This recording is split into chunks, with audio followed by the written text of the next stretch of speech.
Fala calculista, Pedro Santana. Estou aqui para mais um vídeo da nossa série falando sobre o texto de revisão da NBR 1018 que está atualmente em consulta nacional. E assim como no vídeo anterior, eu vou pegar aqui um dos itens que foram alterados e mostrar como era o texto antes, como é o texto agora e qual o justificativo para essa alteração. Tá? E a gente discute aqui nos comentários qual que é a nossa opinião a respeito. Lembrando que se você perdeu o primeiro vídeo, você encontra o link para assisti-lo aqui na descrição do vídeo. Esse arquivo aqui, caso você queira ter acesso a esse arquivo com o texto da revisão da norma e com os itens que foram alterados destacados, tá? Você consegue obter esse arquivo pegando aqui o link na descrição desse vídeo, tá certo? Então, vamos falar aqui nesse vídeo sobre o comprimento, sobre a armadura do arranque dos pilares, tanto dessa armadura, tanto lá nas sapatas quanto nos blocos, tá? Isso aqui teve uma alteração na norma. Eu nem destaquei em amarelo aqui, porque na verdade aqui o texto não aumentou, foi uma parte do texto foi suprimido, tá? Eu deixei aqui um comentário indicando que uma parte do texto foi suprimida. Vamos ver primeiro como está isso aqui na norma atual, tá? Tá aqui dentro de sapatas rígidas, na parte aqui de armadura do arranque dos pilares, vem falando, a sapata deve ter altura suficiente para permitir a ancoragem da armadura de arranque. Nessa ancoragem, pode ser considerado o efeito favorável da compressão transversal às barras, decorrente da flexão da sapata. Vira a seção 9. Um pouquinho mais embaixo, aqui já entra na parte de blocos sobre estacas. Tá? Na parte de detalhamento, também tem um item falando sobre a armadura de arranque dos pilares com um texto exatamente igual. Só troca a sapata por bloco. Vem dizendo que o bloco deve ter altura suficiente para permitir a ancoragem da armadura de arranque dos pilares, tá? E também falando que você pode considerar o efeito favorável da compressão transversal às barras para diminuir esse comprimento de ancoragem.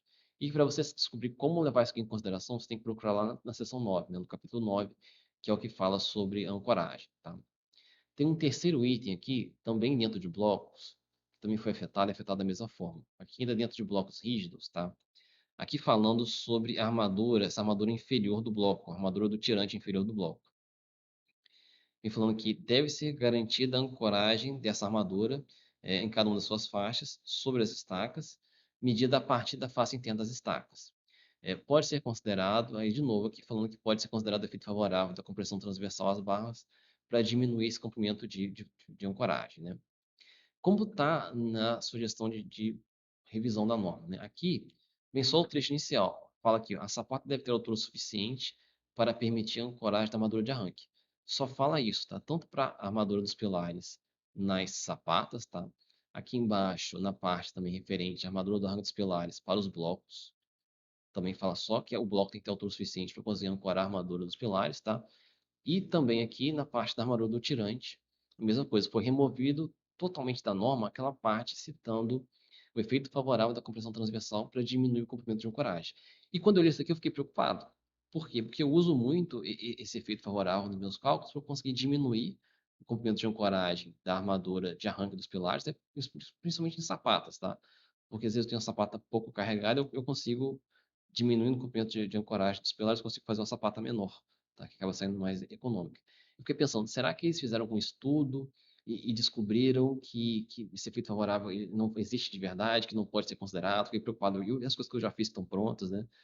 E aí eu vim pesquisando aqui, eu achei esses três arquivos aqui, e da época que eu estava acompanhando, né, a revisão da NBR 1018, e são aqui arquivos de formulário que você submete lá para a equipe de revisão da norma quando você quer solicitar a análise deles sobre alguma alteração, ok?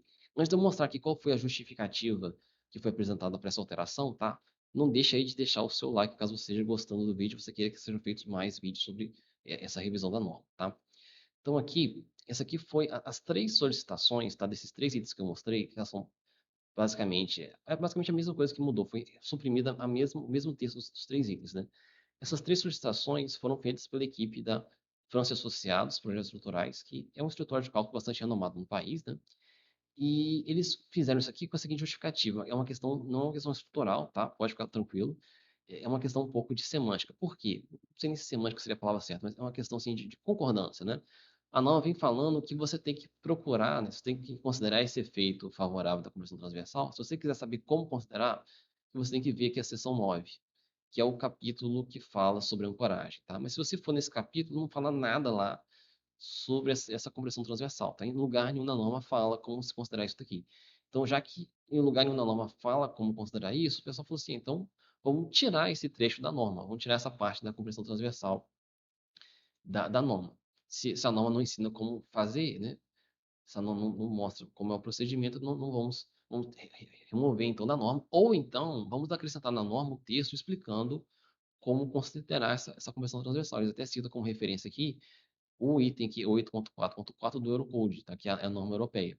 Então, ele tá falando assim, norma, ou você tira esse texto aqui falando do efeito favorável da compreensão transversal da norma, ou você acrescenta lá no capítulo 9 a prescrição de como levar isso em consideração. Aí você pode copiar um texto lá do Eurocode que fala. Eu, particularmente aqui, eu teria uma preferência por só tirar aqui essa parte que está mandando procurar no capítulo 9. Tá? E aí deixa em aberto, né? Quem quiser levar em consideração esse efeito favorável aqui, procura lá no Eurocode, procure outra norma como levar em consideração. Quem não quiser, usa o comprimento de ancoragem total aqui da sapata, do pilar dentro da sapata ou do bloco. Tá? Isso aqui é a minha opinião. E aí, qual que é a sua opinião a respeito? Tá? Deixa aí nos comentários. Se você quiser que eu analise algum item da norma que alterou, deixa aí nos comentários também que eu vou pegar para poder fazer no próximo vídeo.